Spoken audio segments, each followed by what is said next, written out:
Hello YouTube. This is a video response to Brett Kunkle. Mr. Kunkle is the Student Impact Director at Stand to Reason, a Christian organization which specializes in apologetics.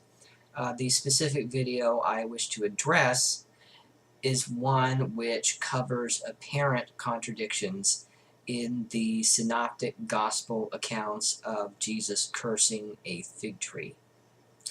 I'm going to include links to the Stand to Reason website and also the Stand to Reason blog, which Mr. Kunkle mentions in his video, down in the Gehenna bar. Now let's get to the synoptic gospel passages. The first one is in Mark chapter 11, verses 12 through 14, and then down to verse 20. On the following day, when they came from Bethany, he was hungry. Seeing in the distance a fig tree in leaf, he went to see whether perhaps he would find anything on it. When he came to it, he found nothing but leaves, for it was not the season for figs. He said to it, "May no one ever eat fruit from you again." And his disciples heard it. In the morning, as they passed by, they saw the fig tree withered away to its roots. Now the parallel passage is in the Gospel of Matthew chapter 21 verses 18 and 19. In the morning, when he returned to the city, he was hungry, and seeing a fig tree by the side of the road, he went to it and found nothing at all on it but leaves. Then he said to it, "May no fruit ever come from you again." And the fig tree withered at once. Now, I think that there's several discrepancies in these gospel passages, but I'd like for Mr. Kunkle to provide his explanations first. My case takes a little while to build. Please be patient. I think the payoff is worth it. So one possible solution here is that Matthew takes the material that we find in Mark and he compresses it because his interest, his purpose is in the topic, the theme. And he's not necessarily concerned about the chronology at this point. Now we do this all the time with different accounts. So tonight I'm going to go play in my adult soccer league. Now say at the end of the soccer season you ask me specific questions about the soccer season, or I want to tell you certain facts or details or themes.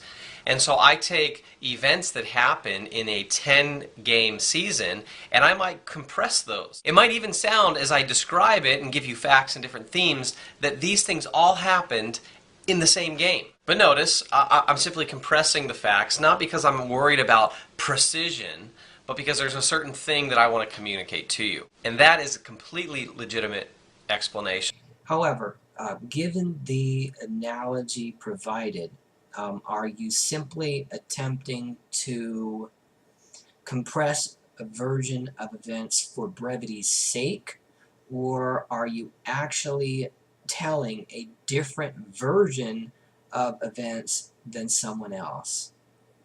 I think in the case of these gospel passages, the latter is more supported by the available evidence, which I will get to after the next explanation which is provided. Here's a second possibility.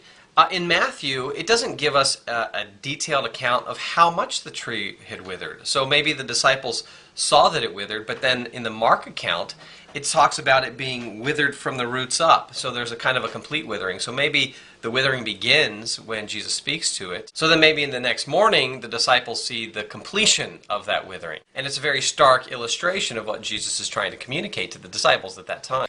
I don't agree that applying degrees of withering satisfactorily resolves what appears to be a discrepancy in these passages, and I think that this is best illustrated by what seems to me to be a telling omission by one of the commenters on the blog, which you mentioned here. Scott Smith kind of sums this up very nicely here. He says the Matthew account says Jesus cursed it and it withered.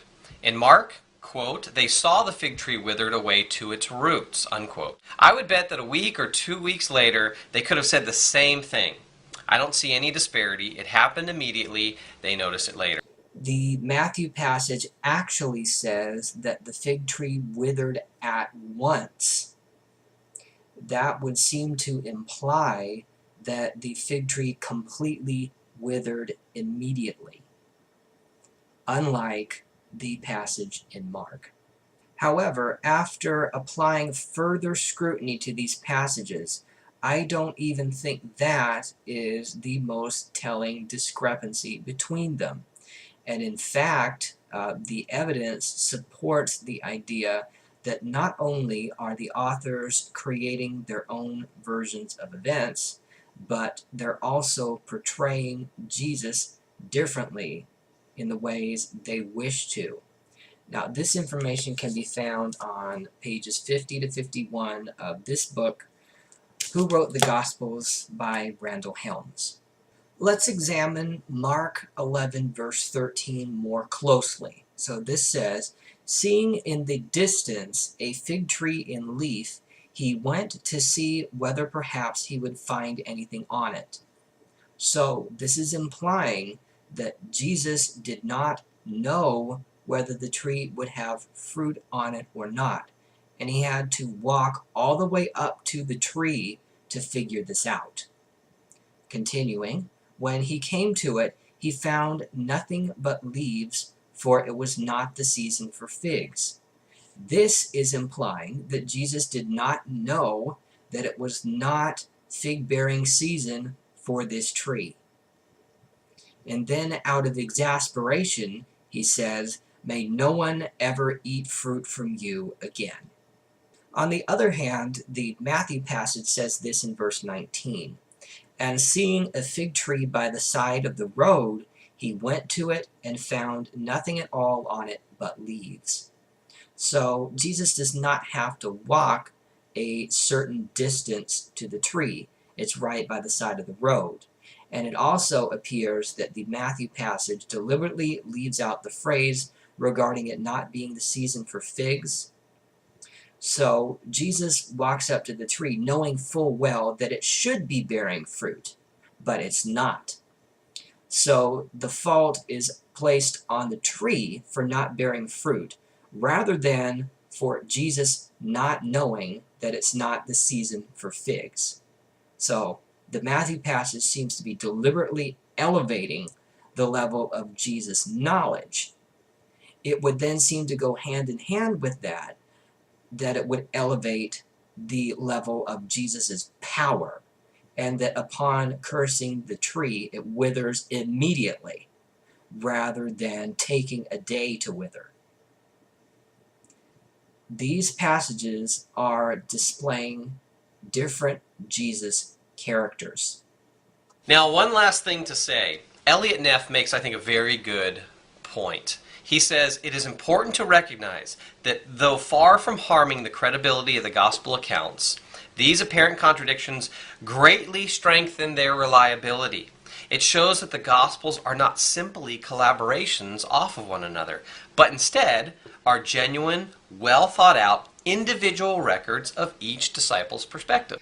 I would agree that the evidence does not suggest that these Gospels were direct collaborations between authors, but rather that it illustrates that they are religious narratives which have been carefully constructed to convey the particular ideas of their individual authors. Now, this does not necessarily put someone's religious faith into jeopardy, but it does become necessary to wrestle with the ambiguities that actually exist.